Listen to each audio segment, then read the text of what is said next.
Hugh Despenser didn't just die, he was taken apart alive in the most brutal execution England had ever staged. Dragged through the mud, castrated while conscious, and disemboweled in front of a roaring crowd, his death was not punishment. It was Isabella of France's personal revenge, crafted with surgical cruelty. His crime? Becoming the forbidden lover and arrogant favorite of King Edward II. His punishment? Becoming the centerpiece of the Queen's wrath. As his insides were pulled from his body and burned before his eyes, Despenser became the symbol of a collapsing regime. The moment Isabella shattered her husband's power and announced her dominion through pure terror. His execution remains one of the most savage displays of political vengeance in all of English history. The England of the late 13th century was a realm of iron and stone, held together by the terrifying will of a single man, King Edward I, known to history as Longshanks and the Hammer of the Scots. This was a time when the authority of the crown was absolute, enforced by the sword and the gibbet. In this brutal hierarchical ecosystem, there were only two ways to survive. You either possessed ancient, unassailable bloodlines, or you possessed a mind sharp enough to cut through them. Hugh Despenser was born around 1286, likely in Lincolnshire, into a family that understood the precarious nature of power. The Despensers were not ancient royalty. They did not trace their lineage back to the Norman Conquest's greatest warlords with the same ease as the Earls of Lancaster or Warwick. They were, by the standards of the high aristocracy, functional nobility. Their name, Despenser, derived from the role of dispensator, the steward, the administrator, the man who manages the household. It was a fitting name. They were a family of bureaucrats who had learned to weaponize competence. Hugh the Younger's character was inextricably molded by his father, Hugh Despenser the Elder. The Elder was a survivor of the highest order. He had navigated the treacherous political waters of the Barons' War in the 1260s, a conflict that had nearly destroyed the English monarchy. While others lost their heads or their estates, Hugh the Elder had managed to pivot, ingratiating himself with Edward I. The elder Despenser was a man of cold pragmatism. He served as a diplomat and a soldier, traveling to France and the papal courts, learning the intricate silent languages of European diplomacy. He taught his son a lesson that would define the rest of his life. The king is the sun. Stand close enough to be warmed, but never forget that he can burn you. Young Hugh grew up watching his father operate in the shadow of Longshanks. He saw that while the great earls relied on their private armies to exert influence, his father relied on the king's ear. It was a lesson in the architecture of power. The earls believed power came from land. The Despensers believed power came from access. There is little documentary evidence of Hugh's specific childhood curriculum, but we can reconstruct it from the standards of the day. As the son of a rising lord, his education would have been rigorous. By the age of 7, he would have been sent to a noble household, perhaps even the royal court, to serve as a page. Here, the indoctrination began. He would have learned Latin and French, the languages of law and aristocracy. He would have been taught the trivium, grammar, logic, and rhetoric, but more importantly, he learned the art of war. The England of Edward I was a martial state. By his early teens, Hugh would have been training daily with the sword, the lance, and the shield. He learned to ride a war horse, an animal bred for aggression, controlling it with his knees while his hands wielded steel. But Hugh was not just a brute. Contemporaries later described him as intelligent, articulate, and immensely capable. He had a legalistic mind. He understood charters, deeds, and the loopholes of property law. This bureaucratic savagery would later become his hallmark. While other knights would burn a village to take land, Hugh Despenser would sue the owner, forge a deed, and have the sheriff evict them. He learned that the quill could be as violent as the lance. While Hugh was sharpening his mind, another boy was growing up in the royal palaces, a boy who would become the center of Hugh's universe. Edward of Caernarfon, the future Edward II. Edward was the first English Prince of Wales, a title born of his father's conquest, but he was a profound disappointment to his terrifying father. Longshanks was a giant of a man, obsessed with war and governance. His son, however, was different. Young Edward was physically strong and handsome, traits the Plantagenets were famous for, but his temperament was alien to the old king. The prince loved rustic crafts like thatching and ditching, rowing and swimming, hobbies considered peasant work. He loathed the tedium of statecraft. But his defining trait, visible even in his youth, was an intense emotional dependency. Edward did not function well alone. He needed a mirror, another man to reflect his thoughts, to validate his existence, and to share an emotional intimacy that bypassed the rigid protocols of kingship. For years, this role was filled by Piers Gaveston, the son of a Gascon knight. Gaveston was flamboyant, arrogant, and commanded the prince's total affection. Hugh Despenser watched this dynamic from the periphery. He saw the way the prince fawned over Gaveston. He saw the way the old king raged against it. And he saw the way the other barons ground their teeth in jealousy. Hugh observed a critical flaw in the English monarchy. A weak king does not create a vacuum of power. He creates a black hole that sucks in whoever is closest.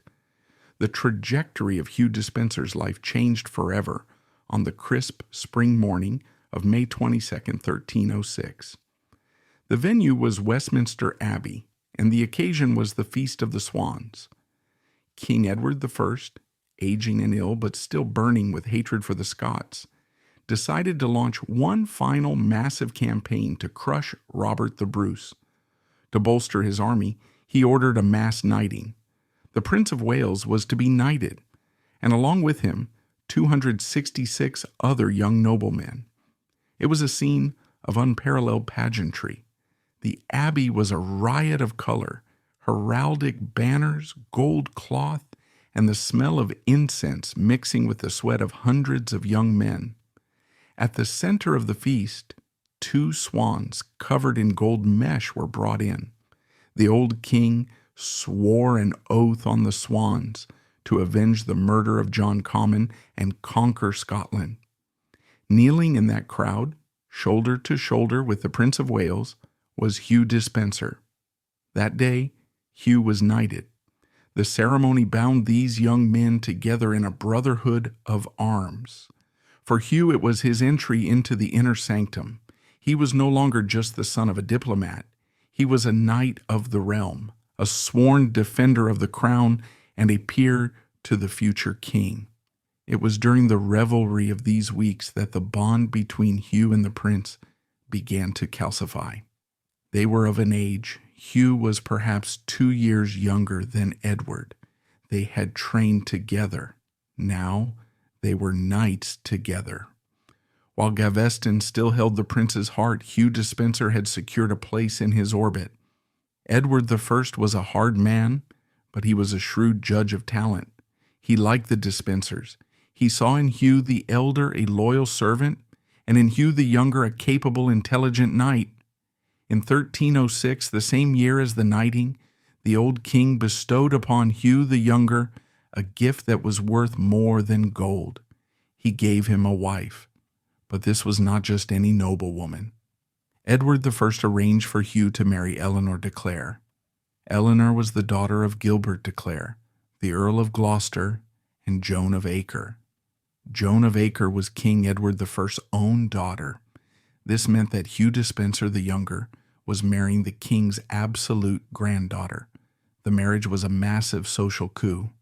In one stroke, the bureaucratic Despenser family was fused with the blood royal. Hugh was now the nephew by marriage to the future King Edward II.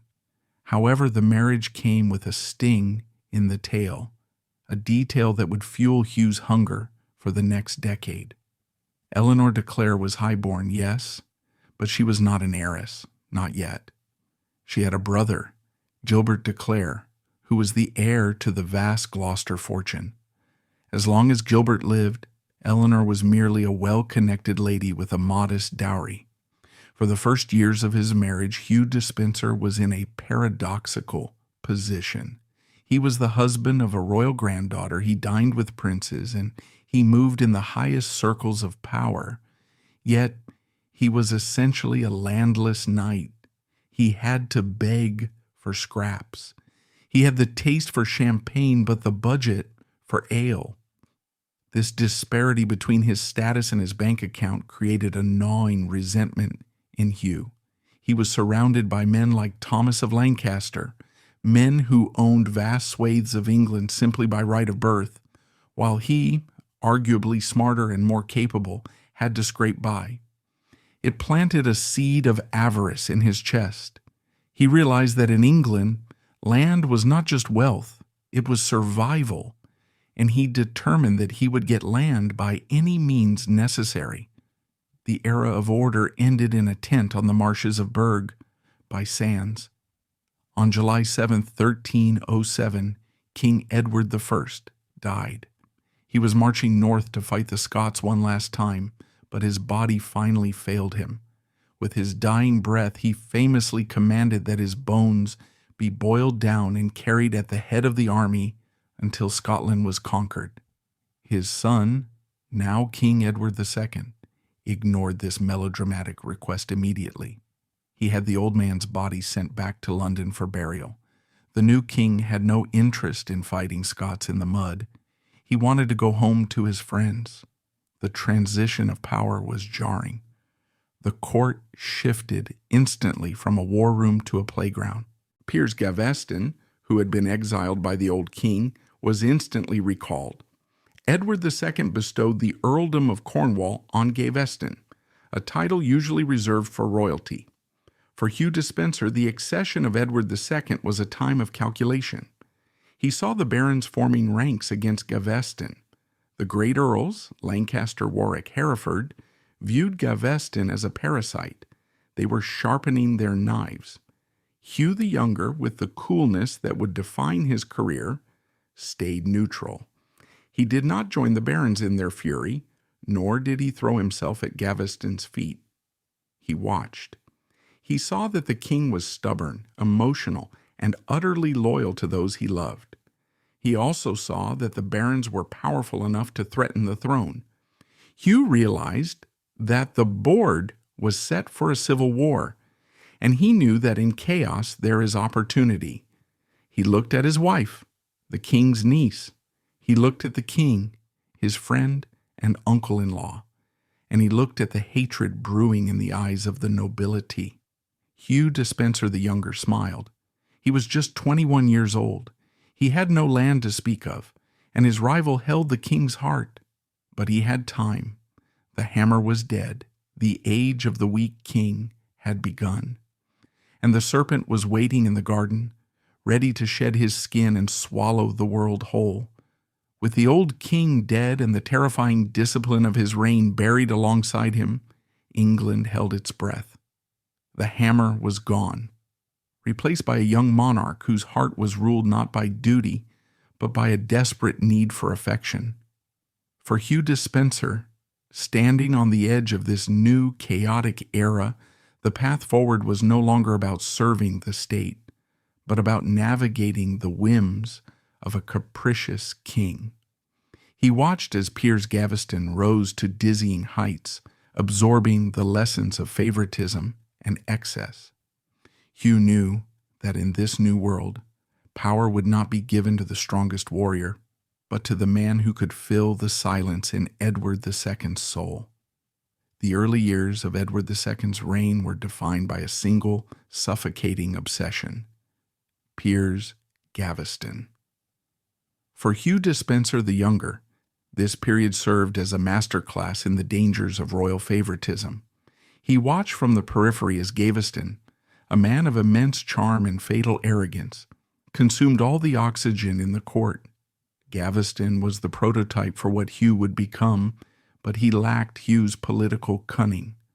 Gaveston mocked the great earls to their faces. He called the Earl of Warwick the Black Dog of Arden. He called the Earl of Lancaster the Fiddler.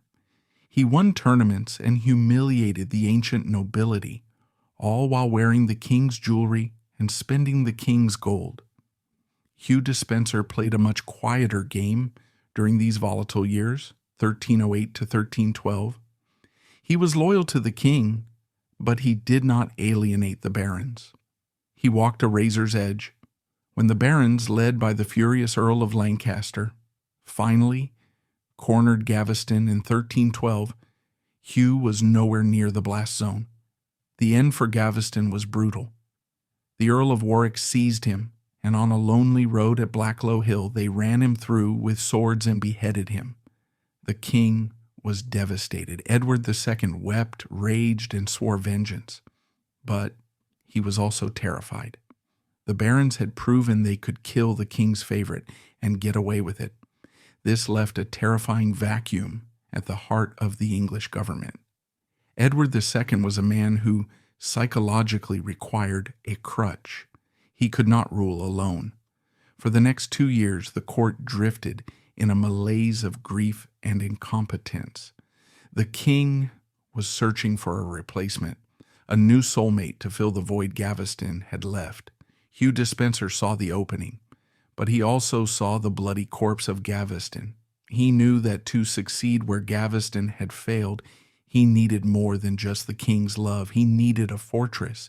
He needed an army. He needed land. History turns on strange hinges. For England, the Battle of Bannockburn in June 1314 was a national humiliation. Robert the Bruce and his Scots outmaneuvered and slaughtered the English heavy cavalry in the muddy bogs near Stirling Castle. It was the low point of Edward II's military career. But for Hugh Despenser the Younger, the slaughter at Bannockburn was the greatest stroke of luck of his life. Fighting in the vanguard of the English army was Gilbert de Clare, the Earl of Gloucester. Gilbert was young, impetuous, and immensely rich. More importantly, he was the brother of Hugh's wife, Eleanor. On the second day of the battle, Gilbert charged recklessly into the Scottish pike blocks. He was pulled from his horse and stabbed to death in the mud. He died without leaving an heir. When the news reached London, the political landscape shifted tectonically. The vast de Clare fortune, one of the largest in England, comprising the lordship of Glamorgan, lands in Ireland, and estates across 20 counties, was suddenly up for grabs. The inheritance would be split between Gilbert's 3 sisters. One of those sisters was Eleanor de Clare, the wife of Hugh Despenser. Overnight, Hugh Despenser went from a landless courtier to a territorial magnate. But this was not a simple transaction. The partition of the de Clare estates turned into a vicious legal brawl that lasted 3 years. Hugh showed his true colors during these negotiations. He was rapacious. He bullied the king and the council. He didn't just want a third, he wanted the best third. In 1317, the partition was finalized. Hugh walked away with the crown jewel, the lordship of Glamorgan in the Welsh Marches. This changed everything. The Welsh Marches were a unique zone in medieval Britain. They were wild lands where the king's writ did not fully run. A marcher lord was essentially a petty king. He had his own laws, his own courts, and the right to build castles without royal permission. He could wage private war. Hugh Despenser now had his fortress. He had Cardiff Castle. He had the wealth of the South Wales valleys. He finally had the dirt to match his ambition. By 1318, the king was still floundering. The Earl of Lancaster, the man who killed Gaveston, was effectively running the government, but he was incompetent and obstructive. A group of moderate barons led by the Earl of Pembroke tried to broker a peace. They wanted to clean house and surround the king with sensible men. In a decision that historians still marvel at for its catastrophic irony, these moderate barons nominated Hugh Despenser the Younger to be the royal chamberlain. They thought Hugh was safe. They thought he was a capable administrator who would bring order to the royal household. They thought he was independent enough to check the king's worst impulses. They were wrong. The position of chamberlain was the most powerful administrative role in the court. The chamberlain controlled the king's physical space. He decided who slept in the room next to the king. He controlled access to the king's private chambers. He managed the king's personal correspondence. Hugh Despenser took the office and immediately weaponized it. He didn't use it to serve the realm. He used it to capture the king. It was during this period from late 1318 to 1319 that the fusion occurred. Edward II fell under Hugh's spell completely. It is difficult to say if it was love at first sight or if Hugh slowly cultivated the dependency, but the result was a replica of the Gaveston dynamic, only darker. Hugh was smarter than Gaveston. He didn't mock the barons publicly. He undermined them procedurally. He began to whisper in Edward's ear. He told the king that the barons were trying to enslave him. He told the king that only Hugh could protect him.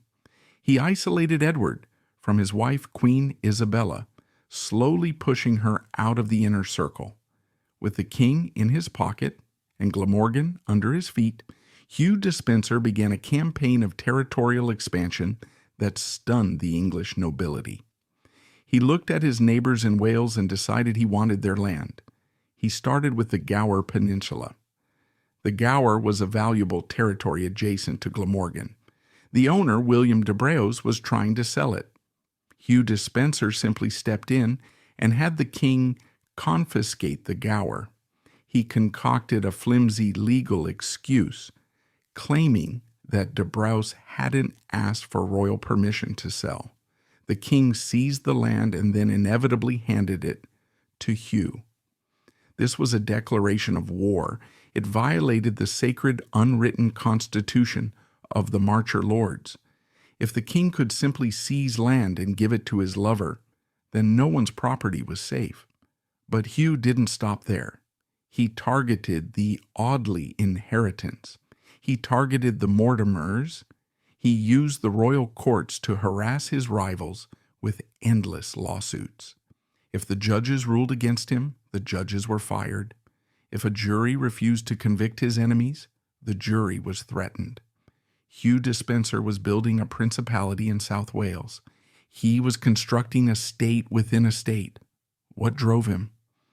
By 1320, Hugh Despenser was undeniably the second most powerful man in England.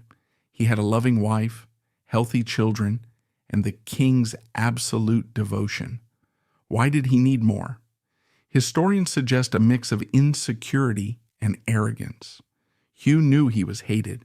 He knew that the Earl of Lancaster was still out there, brooding in his castle at Pontefract. Hugh likely felt that his only safety lay in total dominance. If he stopped climbing, the wolves would eat him. So he kept climbing. He began to exhibit a sadistic streak. It wasn't enough to beat a rival in court. He had to ruin them. He forced widows to pay fines they couldn't afford. He imprisoned knights who refused to bow to him. The court became a place of fear. Courtiers stopped speaking freely.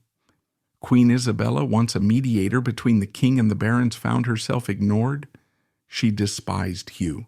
She called him an intruder in her marriage. Hugh treated her with cold disdain, cutting her allowance and limiting her influence. This was his fatal error. He underestimated the she-wolf of France. He thought she was just a woman, a political pawn. He did not see the steel in her spine. By the end of 1320, the atmosphere in England was toxic. The moderate barons were disgusted. They realized they had installed a monster. The Marcher Lords, Roger Mortimer of Wigmore, the Earl of Hereford, and the Earl of Lancaster began to meet in secret. They had fought each other for years, but their hatred of Hugh Despenser was the unifying agent. They saw a man who broke the rules of feudalism. Edward II was blind to it all. He saw only Hugh. He wrote letters expressing his deep longing when they were apart. He gave Hugh control over the royal seal. The year 1321 dawned with a feeling of inevitable violence. The barons were gathering their retainers. They were polishing their armor. They were not going to make the same mistake they made with Gaveston. They weren't just coming to kill the favorite. They were coming to burn his world down. Hugh Despenser stood atop the battlements of Cardiff Castle, looking out over the Bristol Channel. He was the master of Glamorgan, the chamberlain of England, the Shadow King. He felt invincible. He was about to find out that in medieval England, invincibility is a myth. The Despenser War was coming. The storm that had been gathering over the Welsh marches finally broke in May 1321. It did not begin with a declaration of war, but with a systematic dismantling of Hugh Despenser's empire. The great marcher lords, men like the Earl of Hereford, the Mortimers, and the Earl of Lancaster, had finally put aside their petty feuds to unite against the common parasite. They formed a confederation with a singular blood oath purpose: to destroy the Despensers, root and branch.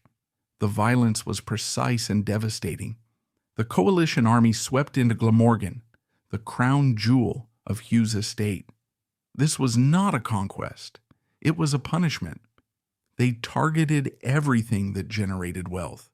They slaughtered livestock by the thousands. They burned barns filled with grain. They smashed the mills that ground the flour.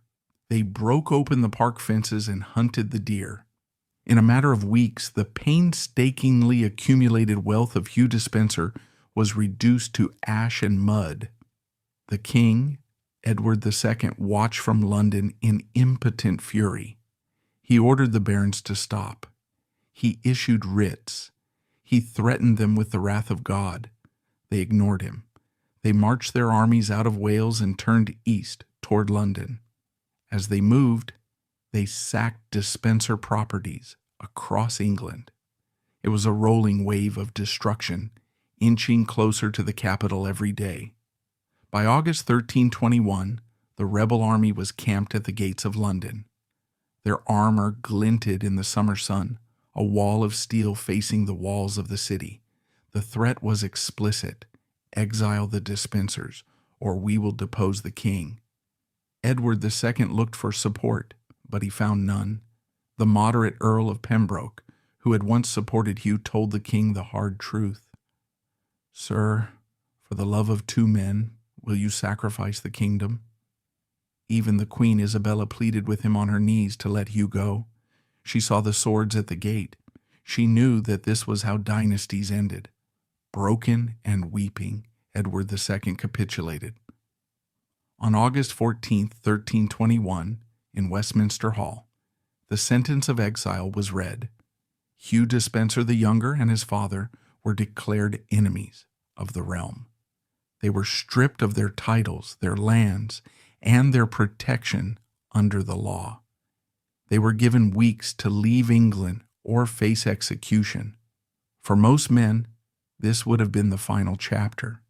History is full of favorites who were exiled and faded into obscurity in French chateaux. But Hugh Despenser the Younger was not interested in obscurity. He did not go to the French court to beg for asylum. He went to the sea. In a move that perfectly illustrates his resourcefulness and his venom, Hugh turned to piracy. He took a small fleet of ships and prowled the English Channel. He was not a wandering exile. He was a warlord in waiting. He attacked merchant vessels, specifically those belonging to the Genoese, stealing their cargo and disrupting trade. He was sending a message to England: "I am not gone. I am just offshore." While Hugh terrorized the shipping lanes, The political situation in England began to rot. The victorious barons fell into the trap of arrogance. They had won, but they didn't know how to rule. They squabbled over the spoils. They treated the king with contempt. Then, in October 1321, a singular event shifted the center of gravity. It happened at Leeds Castle in Kent. Queen Isabella, traveling on a pilgrimage, asked for lodging at the castle. The castellan was the wife of Lord Badlesmere, a baron allied with the rebels. Lady Badlesmere not only refused the queen entry, a massive insult, but her archers fired upon the queen's party, killing 6 of her men. This was a blunder of catastrophic proportions. The English people might have hated the Despensers, but they revered the office of the queen. Attacking Isabella gave Edward II something he hadn't possessed in years: moral outrage. Edward seized the moment. He rallied an army not to save his favorite, but to avenge his wife. The moderate nobility, disgusted by the attack on the queen, flocked to his banner. Edward besieged Leeds Castle and took it. He hanged the garrison. He threw Lady Badlesmere in the dungeon. Suddenly the king looked like a king again. He had an army. He had momentum. And the first thing he did with his newfound strength was to look toward the sea. In December 1321, Edward II produced a document from the Archbishop of Canterbury claiming the exile of the Despensers had been illegal because it was made under duress. He recalled them. Hugh Despenser returned to England in early 1322. He did not come back chastened. He came back with a heart full of cold, crystallized hatred. He reunited with his father and the king, and they marched north to hunt down the rebels. The campaign that followed was swift and brutal. The rebel barons, disjointed and surprised by the king's sudden competence, were on the back foot. They retreated north, hoping to link up with the Scots or find safety in their northern strongholds. The end came on March 16th, 1322, at the Battle of Boroughbridge. The rebel army, led by the Earl of Hereford and the Earl of Lancaster, tried to cross a narrow bridge over the River Ure. The Royalist forces held the bridge. It was a slaughter. The Earl of Hereford was killed in a gruesome fashion. A pikeman hid beneath the bridge and thrust his spear up through the timber planks, impaling the Earl through the anus. The rest of the rebel army panicked. The Earl of Lancaster, the king's cousin and the richest man in England, surrendered. Hugh Despenser finally had the man who had ordered the death of Piers Gaveston. The trial of Thomas of Lancaster was a mirror image of the mockery Hugh would later face. He was dragged before the king and the Despensers in his own castle at Pontefract. He was not allowed to speak. He was condemned as a traitor. Because of his royal blood, Lancaster was spared the drawing and quartering.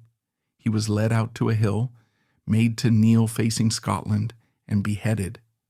With Lancaster dead and the opposition crushed, the ground was cleared. There was no one left to say no. The Parliament of York in May 1322 codified the new reality. They repealed the ordinances, the laws that had limited the king's power. They declared that the king's will was absolute. This was the beginning of the tyranny. From 1322 to 1326, England was effectively the private property of Hugh Despenser the Younger. The mask came off completely. He no longer had to act through legal loopholes. He simply took. He confiscated the lands of the rebels. He imprisoned their widows and daughters. He used the Tower of London as a holding pen for anyone who had ever looked at him sideways. His wealth skyrocketed. He was banking enormous sums with the Bardi and Peruzzi banking families of Florence. He was renovating Caerphilly Castle into a palatial fortress, complete with elaborate water defenses, preparing for a siege he knew would eventually come. But the most chilling aspect of this period was the psychological change in Edward II. With Hugh back, the king withdrew further from reality. He stopped holding public councils. He ruled from his private chambers with Hugh as the gatekeeper. The Despenser War had burned away the opposition, but it had also burned away the legitimacy of the crown. The king and his favorite were now alone at the summit of power. They looked down on a silent, terrified kingdom, mistaking fear for loyalty. They did not see that by cutting off the heads of the great earls. They had severed the anchors that held the ship of state steady. And in the silence of the court, Hugh began to turn his eyes toward the one person left who could hurt him, the queen. Now he decided it was time to break the woman. From 1322 to 1326, England ceased to be a kingdom governed by law and became a private enterprise run for the benefit of one man. With the opposition dead or imprisoned, Hugh Despenser the Younger unleashed a reign of terror that was distinct in its pettiness. It wasn't enough to destroy his enemies politically. He sought to break them psychologically.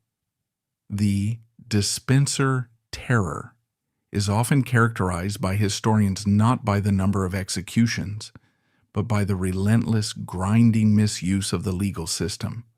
Hugh corrupted the very machinery of justice. He placed his own men as sheriffs and judges. If a jury returned a verdict he didn't like, he would have the jurors beaten or fined until they changed their minds. But to truly understand the darkness of this period, one must look at his treatment of women. In the chivalric code of the 14th century, noble women were theoretically afforded a degree of protection. Hugh Despenser tore up that code. The case of Lady Barrett is the most harrowing example. She was the wife of a knight who had opposed the Despensers. When Hugh captured her, he didn't just lock her in a tower. Records from the subsequent inquiry suggest a brutality that shocked even the medieval chroniclers. She was imprisoned in conditions of squalor so severe that she was driven to madness.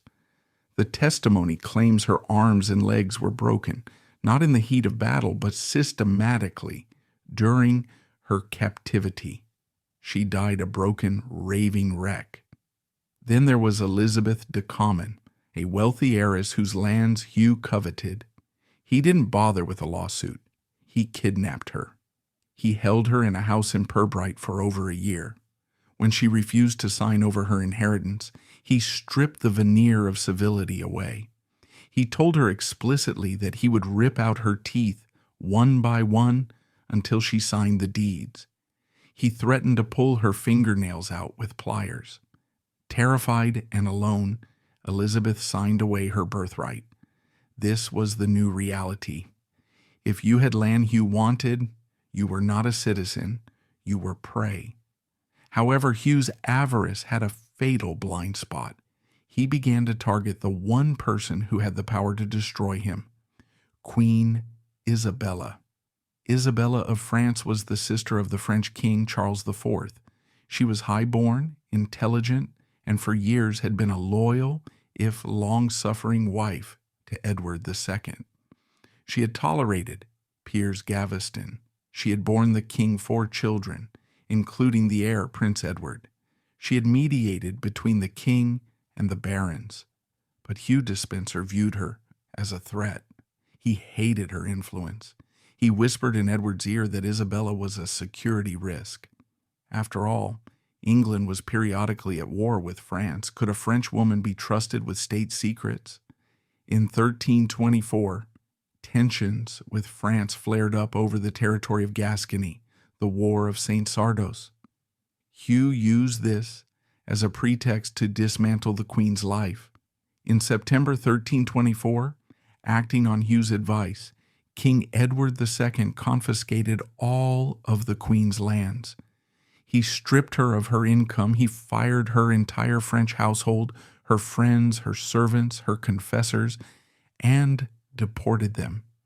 Isabella was left isolated in the English court, penniless and friendless, but the cruelty went deeper. Hugh convinced the king to remove Isabella's children from her care. The young Prince Edward, and his siblings were placed in the custody of the Despensers. To add the final insult, Hugh appointed his own wife, Eleanor de Clare, to be the Queen's housekeeper. In reality, Eleanor was a jailer. She read the Queen's mail, she monitored her visitors, she reported every word Isabella said back to her husband. Isabella was the Queen of England, yet she was living as a prisoner in her own marriage. She had no money to buy clothes. She had to ask the Despensers for permission to see her own children. The humiliation was absolute. This was the moment the she-wolf was born. Isabella stopped pleading. She started planning. She realized that as long as Hugh Despenser breathed, she would never be free, and her son would never be safe. In 1325, the war with France over Gascony was going badly for England. The French king, Charles IV, seized the duchy.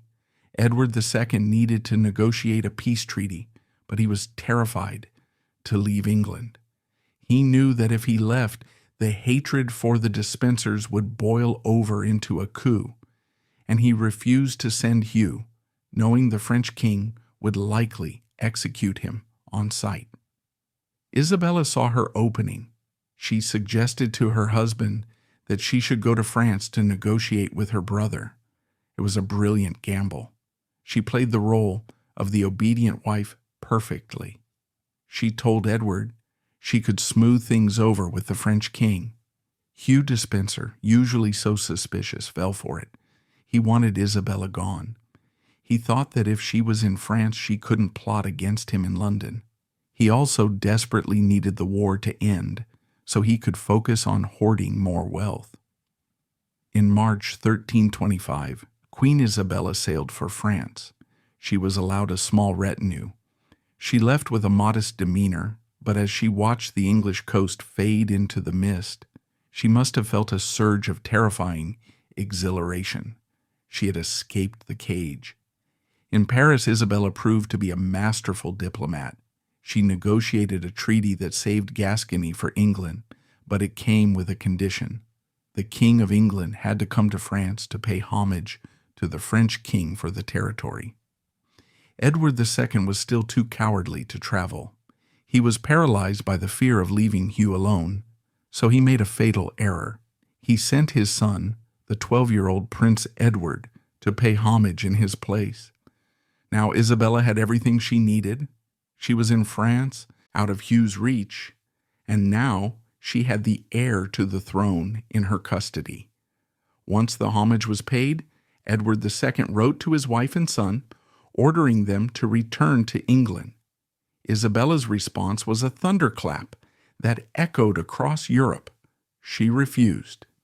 She dressed herself in widow's weeds, black mourning clothes, despite her husband being very much alive.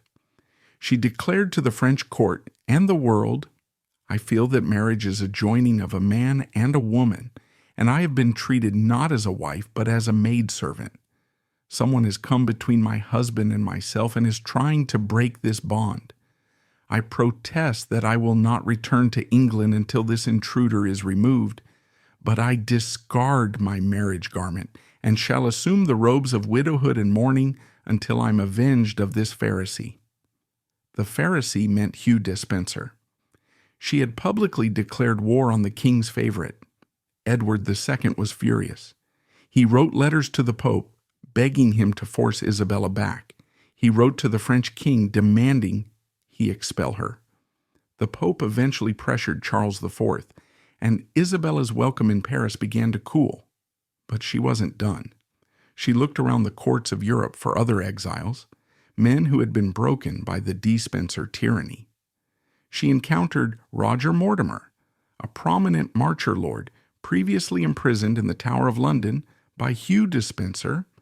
In 1323, he executed a bold escape using sedated wine for the guards and a rope ladder, ultimately fleeing to France. Labeled a traitor and a sworn adversary of the Despensers, Mortimer possessed charisma, ambition, and strategic prowess. Upon meeting Isabella in Paris, a profound connection formed between them. Blending political ambitions with personal intimacy, that drove significant changes. This alliance carried immense risks, potentially leading to severe consequences if discovered. But they didn't plan on getting caught. They planned on invading. They moved to the county of Hainaut in modern-day Belgium. They betrothed the young Prince Edward to the Count of Hainaut's daughter, Philippa, in exchange for a dowry that would pay for an army. They hired mercenaries. They gathered the English exiles. Back in England, Hugh Despenser stood on the cliffs of Dover, looking south. He had spies everywhere. He knew what was happening. He had the king's ear, the king's army, and the king's gold, but for the first time in his life, he felt the chill of true vulnerability. He had pushed the world too far, and now the world was coming back with a sword in its hand. Across the narrow sea, the pieces were moving into position. The she-wolf had found her mate in Roger Mortimer, and together they had forged a weapon out of exile and vengeance. The tyranny he had built on fear was brittle, and as the winds began to shift in the autumn of 1326, the countdown began. The invasion was not just a military operation, it was a reckoning that would sweep the board clean. The end of Hugh Despenser's world began on a quiet stretch of shingle on the Suffolk coast. On September 24th, 1326, a small fleet of ships emerged from the North Sea mist and dropped anchor near the village of Orwell. The invading force was not an overwhelming armada. Queen Isabella and Roger Mortimer had scraped together perhaps 1,500 men, a mix of Hainaulter mercenaries commanded by John of Beaumont and a handful of English exiles. On paper, it was a suicide mission. King Edward II and Hugh Despenser controlled the entire military apparatus of England. They held the castles, the treasury, and the sheriffs. They should have been able to crush this small band of insurgents on the beach. But Hugh Despenser had made a fatal miscalculation. He had ruled by fear for so long that he had mistaken silence for stability. He believed the quiet of the realm meant the people were cowed. In reality, they were waiting. As soon as Isabella stepped onto the sand, dressed not as a conqueror but as a liberator, the Despenser regime began to evaporate. She did not raise her banner against the king, she raised it against the enemies of the realm, specifically Hugh Despenser. The effect was instantaneous and electric. The local gentry didn't muster to fight her, they rode to join her. But the death blow came from the highest echelon of the nobility. Thomas of Brotherton, the Earl of Norfolk, who was the king's own half-brother and the Earl Marshal of England, defected to the Queen immediately. When the news reached London, panic set in. Hugh Despenser and Edward II were in the Tower of London, confident in their defenses. But within days, the reports turned catastrophic. The Earl of Leicester joined the Queen. The bishops were refusing to raise troops. The levy of London refused to fight. By early October, the king and Hugh realized the capital was a death trap. The London mob, historically volatile and fiercely protective of the Queen's reputation, was rising. They hated Hugh Despenser with a feral intensity. On October 2nd, 1326, Edward II and Hugh Despenser fled London. They took what they could carry, specifically the royal treasury, amounting to roughly £29,000 in cash, and headed west.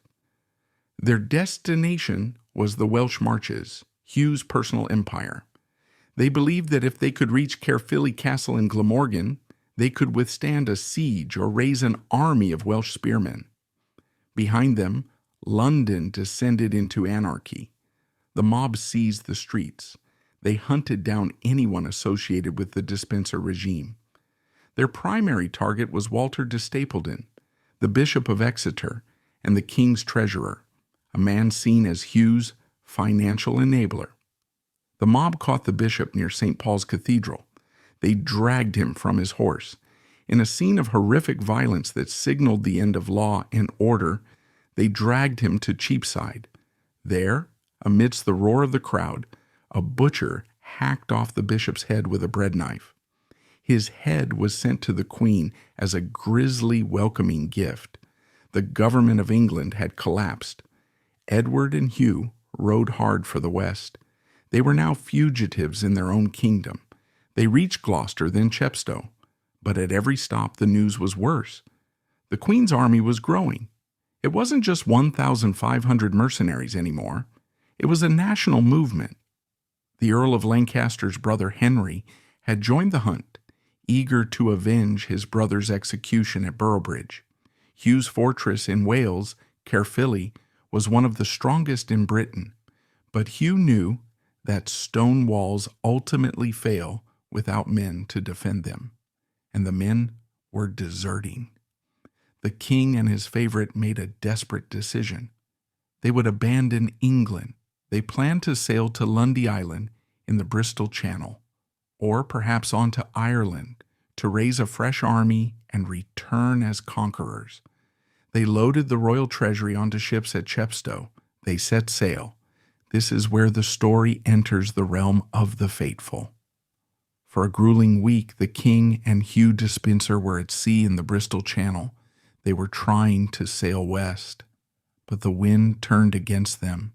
A relentless gale blew from the west, pinning them in the channel, battering their ships and refusing to let them escape. To the medieval mind, this was not meteorology. This was theology. God was rejecting Edward II. The wind was the breath of divine judgment, blowing them back into the hands of their enemies. Exhausted, seasick, and terrified, they were forced to land back in Glamorgan on October 25th. They were trapped. The Queen's army, led by Roger Mortimer, had already taken Bristol. They were closing the net. While the king and Hugh were hiding in the Welsh valleys, the Queen was cleaning house in Bristol. On October 26th, the city fell to her forces. Inside the castle, they found Hugh Despenser the Elder. The father was now 65 years old, a veteran of decades of service. He had stood by his son through every grasp for power. Now, he would pay the first installment of the debt. The trial was brief. He was condemned as a traitor. Isabella, though often depicted as ruthless, reportedly felt a moment of pity for the old man. But the crowd and the northern barons demanded blood. Hugh the Elder was dragged to the scaffold in his armor. He was hanged in his armor. But hanging was too good for a Despenser. While he was still twitching, he was cut down and beheaded. His body was cut into pieces and thrown to the dogs, a specific desecration reserved for those deemed lower than human. His head was sent to Winchester. With the father dead, the hunt for the son entered its final phase. Edward and Hugh the Younger were moving through the damp forests of South Wales, accompanied by only a handful of loyal retainers. They were carrying thousands of pounds of gold, but it was useless. You cannot eat gold, and you cannot bribe an army that believes you are cursed. On November 16th, near the town of Neath, likely at a place called Pantibrad, the Hollow of Betrayal, they were cornered. A search party led by Henry of Lancaster, the brother of the man Hugh had executed 4 years earlier, found them. The moment of capture was quiet. There was no last stand. The King of England and the tyrant of Glamorgan surrendered in the mud and the rain. They were immediately separated. The king was taken into custody with a degree of deference. He was still the anointed monarch, and no one was quite sure what to do with him yet. But for Hugh Despenser, there was no deference. He was bound. He was stripped of his fine clothes. He was placed on a miserable, undersized nag. To humiliate him further, they made him wear a tabard with his coat of arms reversed, the symbol of a knight who has disgraced his vows. The procession from Wales to Hereford was a slow, deliberate parade of mockery. Hugh Despenser, the man who had terrified England, was now a carnival attraction. Crowds lined the roads to scream at him. They threw filth. They blew horns and banged pots to deny him sleep. Hugh knew what was coming. He knew the specific agonizing mechanics of a traitor's death. In a final act of desperation, he tried to cheat the executioner. He stopped eating. He refused water. As his body weakened, he drifted into unconsciousness. But Isabella and Mortimer were not going to let him die peacefully of starvation. They force-fed him. They revived him with soups and medicines. They needed him alive. They needed him conscious. The death of Hugh Despenser was not just an execution. It was a political necessity. It had to be a spectacle so terrifying that it would scour the memory of his regime from the soul of the nation. On November 24th, they arrived in Hereford. The scaffold was ready, and the Queen was watching. The market square of Hereford had been transformed into a theater of cruelty. At its center stood a scaffold unlike anything the English people had ever seen. It was reportedly 50 feet high, higher than the rooftops, higher than the church spires. It was a deliberate architectural choice. Queen Isabella and Roger Mortimer wanted to ensure that when the perfidious traitor died, he would be suspended between heaven and earth, visible to the entire city, yet belonging to neither. On the morning of November 24th, Hugh Despenser the Younger was dragged from his cell. He was a wreck of a man, starved, beaten, and terrified, but his mind was reportedly lucid. He was brought before a tribunal of his peers, including the Earl of Lancaster and Roger Mortimer. The trial was a formality. Hugh attempted to speak, perhaps to beg for mercy or to justify his actions as loyalty to the king. He was silenced immediately. The charges were read out, a litany of sins that encompass the last decade of English history: traitor, enemy of the realm, robber, and sodomite. The sentence was pronounced. He was to be hanged, drawn, and quartered. The execution of Hugh Despenser is one of the most graphically documented events of the Middle Ages. It was designed to be a symbolic deconstruction of his identity. First, he was lashed to a hurdle, a rough wooden sled behind 4 horses. He was dragged through the streets of Hereford. The friction of the cobblestones tore the clothes from his body and the skin from his back. The crowd, whipped into a frenzy, bombarded him with refuse and curses. By the time he reached the foot of the 50-foot ladder, he was already bleeding and battered. Then the biblical humiliation began. The chronicler Froissart claims that verses from Psalm 52 were inscribed on a placard hung upon his chest. "Why boastest thou thyself in mischief, O mighty man?" He was forced to wear a crown of stinging nettles, a mockery of the power he had wielded. He was hauled up the ladder. The executioner placed the noose around his neck. He was pushed off. The drop did not kill him. This was the hanging portion, calculated to strangle but not snap the neck. He kicked and thrashed, choking in the air until he was on the brink of unconsciousness.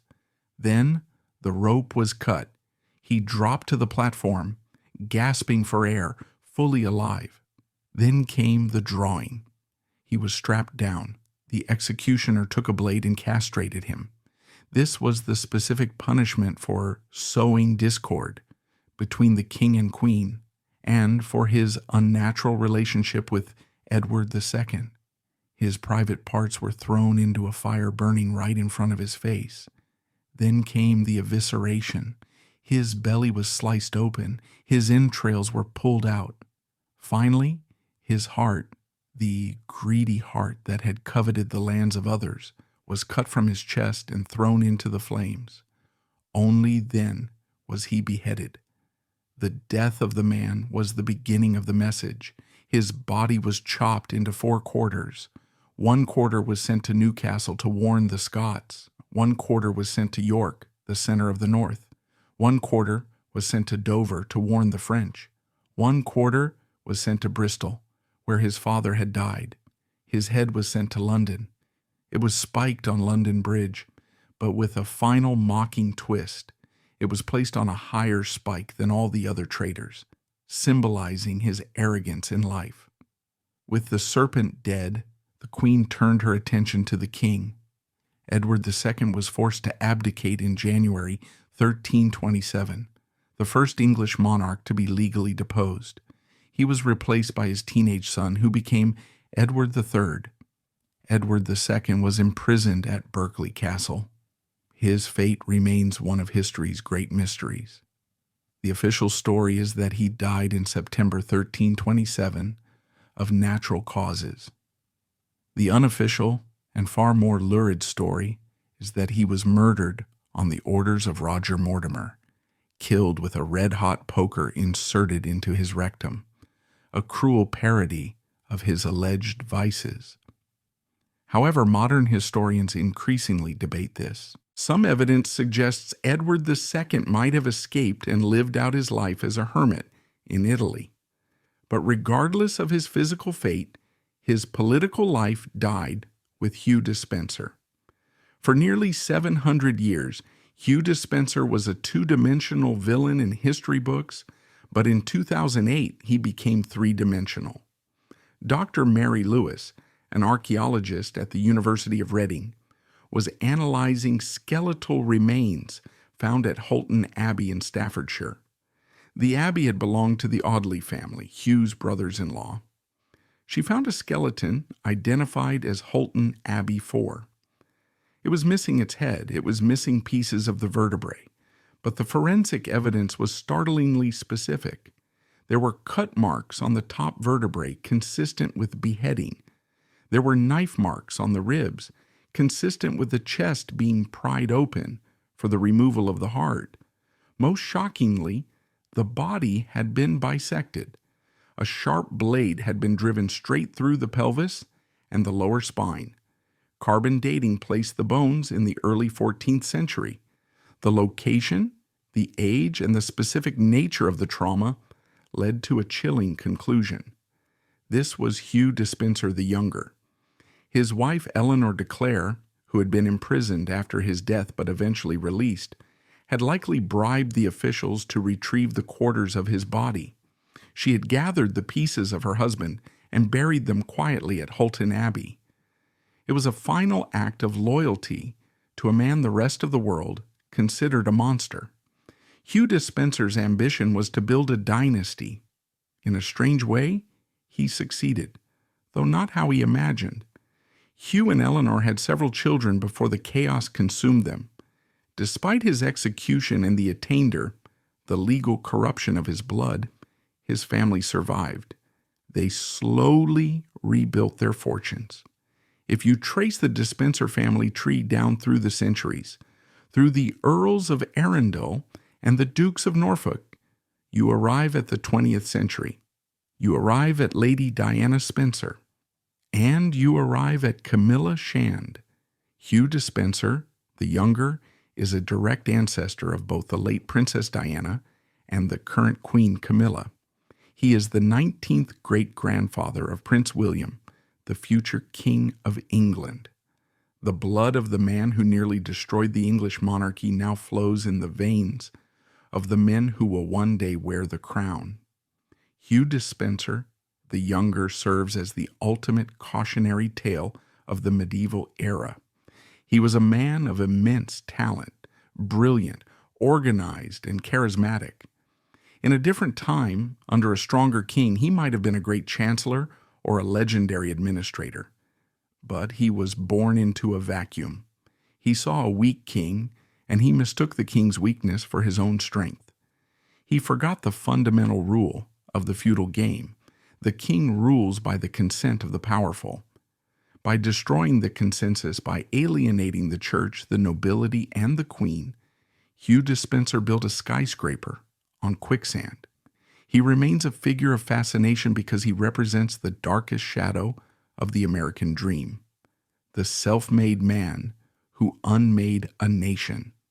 He climbed the ladder of power rung by rung, only to find that the higher he went, the longer the drop.